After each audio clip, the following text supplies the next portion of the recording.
Hello, beautiful beings. When is the best time to meditate? It's on the hardest days. The days where you get out of the wrong side of the bed. The days where you are irritated or frustrated or angry or triggered. Days where you feel particularly exhausted, overwhelmed, confused.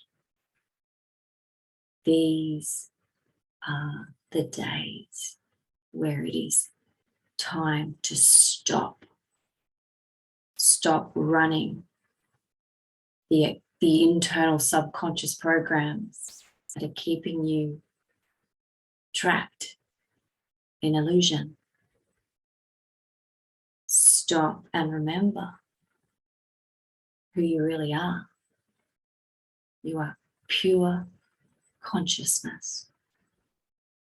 And when we operate and forget that and operate in this world as if it's a physical body and avatar and mind before consciousness, we continue to be out of flow. We continue to operate in chaos. We continue to feel like we're walking up a mountain. Continue to feel like we're going 2 steps forward, 1 step back. Constant struggle. This is because we have our priorities out of order. So those days that you're particularly having a hard time are the days that you especially need to stop and take time out of the 3-dimensional world, the illusory world, and go back to the unified field where you come from, the source. Go to source. Face your source. Commune with source. Receive nourishment from source. Step back into the truth. Because when we operate purely as a reaction to physical and external forces, we're working in illusion. And we wonder why it's confusing and overwhelming. It's relentless when we operate that way because we're not in flow. We're not utilizing the innate technology that we've been gifted in this avatar. So this is just a little reminder. Now, those days are the hardest to meditate. I totally get it. I struggle with that too. We're all having very similar challenges because we've all been brought up in a world that created similar subconscious programs or egos.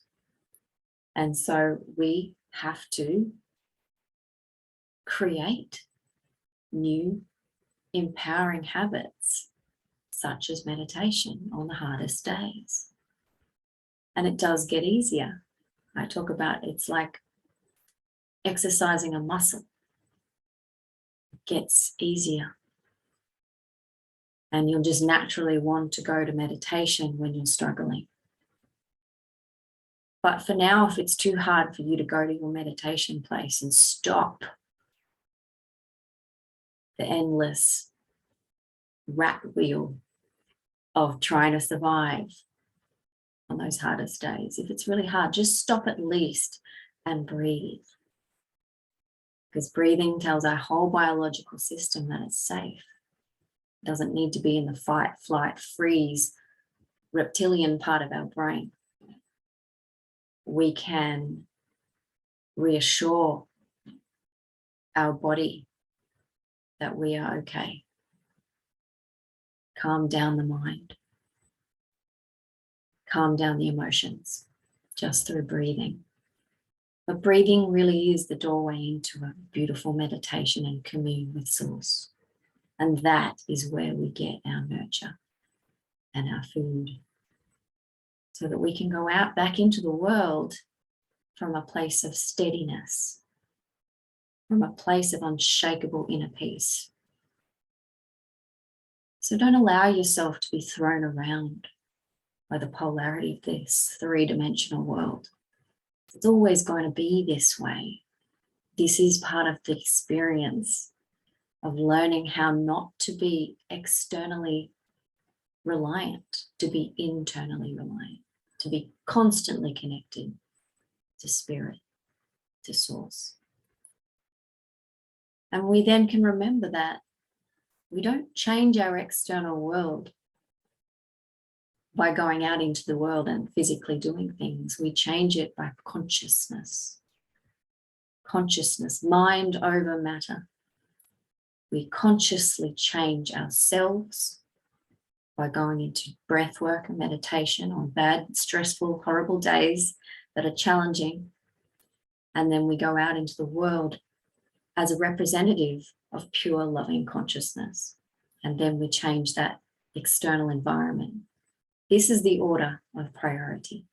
This is the order we haven't been taught, but we need to exercise to become good at it. So this is just a little encouragement to please remember meditation is key on the hardest days, and your life will transform. I can attest to that. So have a beautiful day, and do take some time with Source. See ya.